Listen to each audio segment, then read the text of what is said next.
Now Minnesota is playing Indianapolis, and here's my point. Indianapolis, we're going to see this week if Matt Forte is the real deal.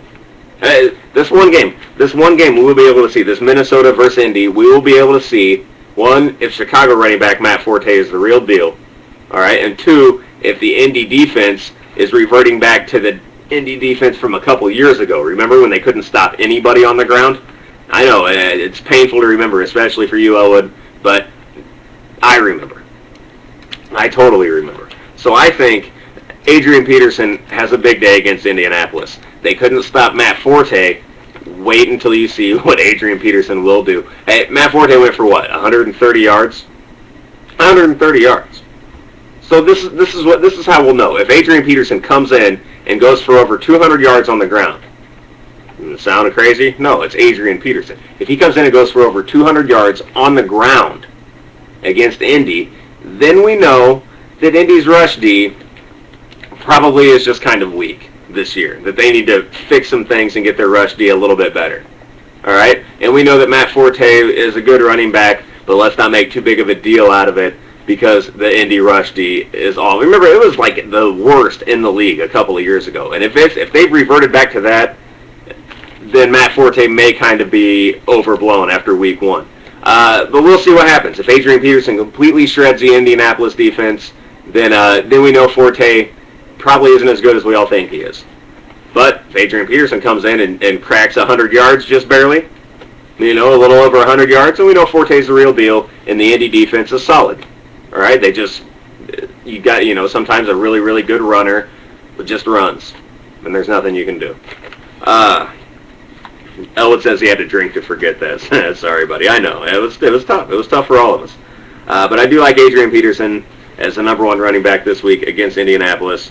He just looked really, really strong last week against Green Bay, and that is a good rush D. I mean, that's a fact, and he looks strong. Number two, LT. I know, a tough pick. LT, he's old reliable.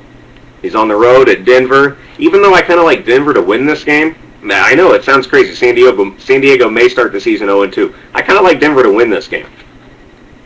But I still think LT has a nice week. I have him at number 2. Number 3, I'm going Brandon Jacobs, Giants running back, on the road at St. Louis. Like I said earlier, St. Louis can't stop anything or anyone, especially 265-pound running back.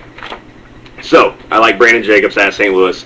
And by the way he ragdolled Laron Landry last week that is an image that will be seared into my mind forever. I rewound it. I showed Amanda. I said, Amanda, you got to see this. Look at this guy get knocked out. Anyhow, it was just great. I love watching Brandon Jacobs play football, and he's going to mow over the St. Louis defense this week.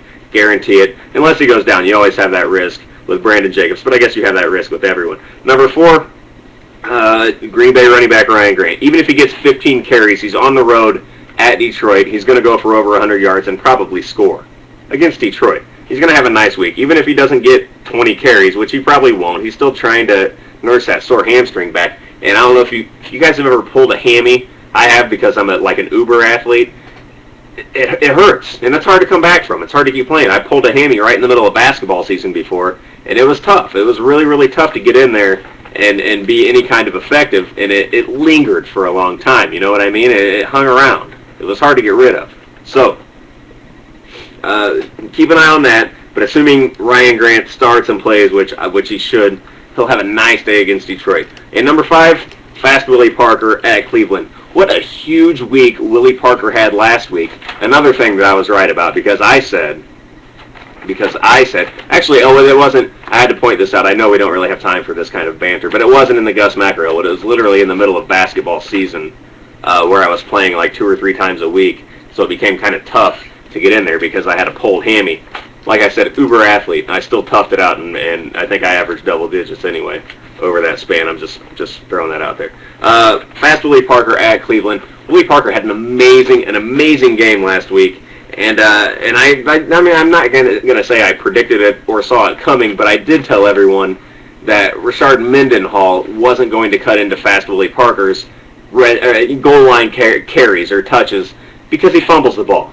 Now, I want Mendenhall to succeed as much as anybody. I'm an Illinois guy, but Mendenhall can't hold on to the ball. At least he couldn't in preseason. Now, he may improve in that field somewhere along the line, and that's fine. But to start things off, they're not going to hand over the ball to a rookie to just cough it up to the other team when they're a couple feet away from the end zone. So they give it to Willie Parker. What happens?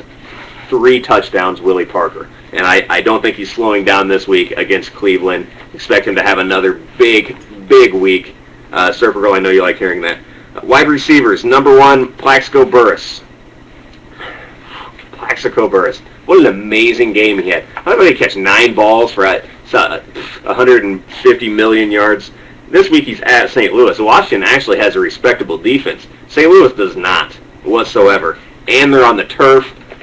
Plaxico will be running by guys and being open the whole game. Just trust, if you have Plaxico Burress, you have the best receiver in football this week. Number 2, I like Terrell Owens versus Philadelphia. Not that Philadelphia is a weak defense by any means, but the fact that it's T.O.'s former team, it's Monday Night Football, get your popcorn ready, yada yada. I like T.O. very, very much this week. He will probably be in my top 5 every week, and he should be because he's that good. Number 3, I like Reggie Wayne at Minnesota. Like I said, Peyton will come out firing this week. He will be upset. Joseph Adai got a little dinged up last week. He's going to be playing, but I do think that they're going to rely much more on the pass. I mean, it only makes sense. You're playing Minnesota, a team that stops the run but struggles to stop the pass, and you have one of the best quarterbacks that's ever lived. You're going to throw the ball.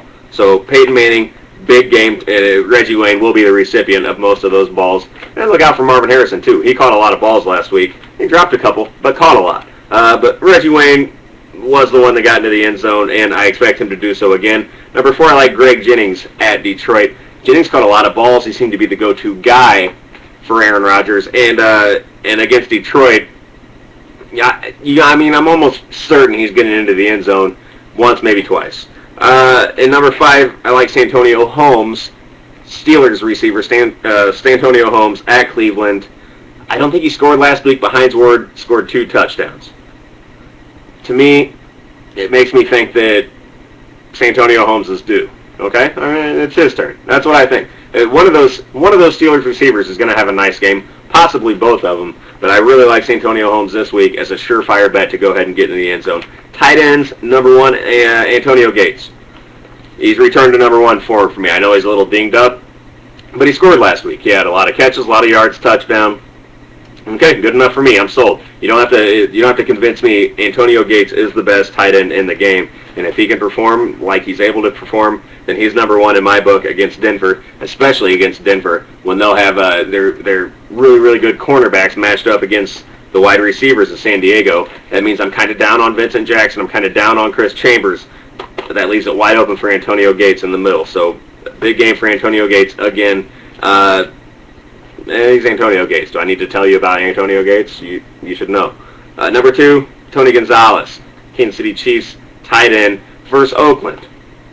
Oakland looks weak. They looked weak again. They were supposed to be better this year. And McFadden, Jamarcus Russell.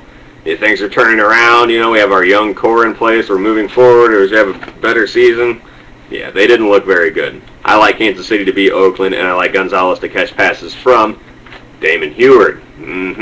I like Damon Heward a little better than Brody Croyle. So if he's in the game, Tony, not that Damon Heward's like that good, but I'm just saying Oakland is pretty bad. So Tony Gonzalez probably catches a touchdown. So does Dwayne Bowe. I'll just throw it out there. Number 3, Heath Miller at Cleveland. I have a Steeler at every position, and you need to this week. At Cleveland, the Steelers will perform. I like Heath Miller at Cleveland. Enough said.